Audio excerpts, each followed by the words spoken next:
Now the birth of Jesus Christ was on this wise, when as his mother Mary was espoused to Joseph before they came together, she was found with child of the Holy Ghost. Then Joseph her husband, being a just man, and not willing to make her a public example, was minded to put her away privily. But while he thought on these things, behold, the angel of the Lord appeared unto him in a dream, saying, Joseph, thou son of David, fear not to take unto thee Mary thy wife, for that which is conceived in her is of the Holy Ghost. And she shall bring forth a son, and thou shalt call his name Jesus, for he shall save his people from their sins. Now all this was done, that it might be fulfilled which was spoken of the Lord by the prophet, saying, Behold, a virgin shall be with child, and shall bring forth a son, and they shall call his name Emmanuel, which being interpreted is, God with us. Then Joseph, being raised from sleep, did as the angel of the Lord had bidden him, and took unto him his wife, and knew her not, till she had brought forth her firstborn son, and he called his name Jesus.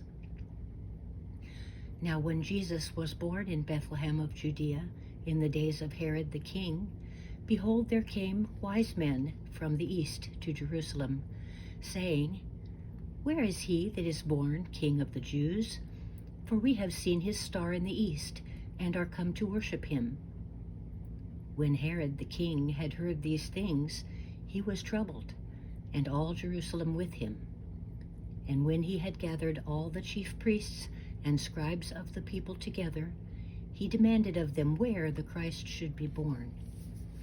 And they said unto him, In Bethlehem of Judea, for thus it is written by the prophet, And thou, Bethlehem, in the land of Judah, art not least among the princes of Judah, for out of these shall come a governor that shall rule my people Israel.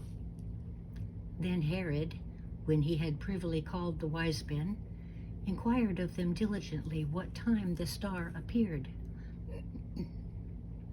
And he sent them to Bethlehem, and said, Go and search diligently for the young child, and when ye have found him, bring me word again, that I may come and worship him also. When they had heard the king, they departed, and lo, the star, which they saw in the east, went before them, till it came and stood over where the young child was.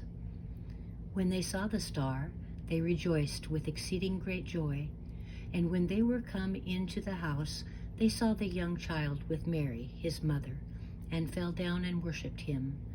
And when they had opened their treasures, they presented unto him gifts, gold, and frankincense, and myrrh.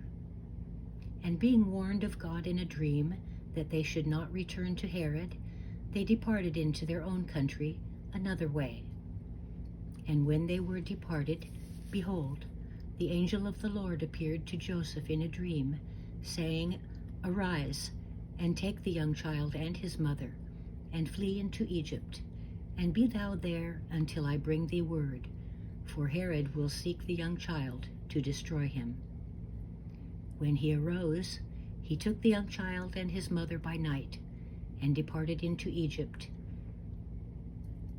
and was there until the death of Herod, that it might be fulfilled which was spoken of the Lord by the prophet, saying, Out of Egypt have I called my son. Then Herod, when he saw that he was mocked of the wise men, was exceeding wroth, and sent forth and slew all the children that were in Bethlehem, and in all the coasts thereof, from 2 years old and under, according to the time which he had diligently inquired of the wise men. Then was fulfilled that which was spoken by Jeremy the prophet, saying, In Ramah there was a voice heard, lamentation and weeping and great mourning, Rachel weeping for her children, and would not be comforted because they are not.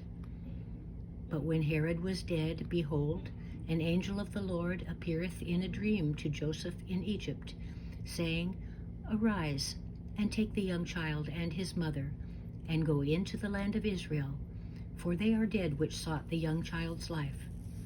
And he arose, and took the young child and his mother, and came into the land of Israel. But when he heard that Archelaus did reign in Judea in the room of his father Herod, he was afraid to go thither. Notwithstanding, being warned of God in a dream, he turned aside into the parts of Galilee. And he came and dwelt in a city called Nazareth, that it might be fulfilled, which was spoken by the prophets, he shall be called a Nazarene.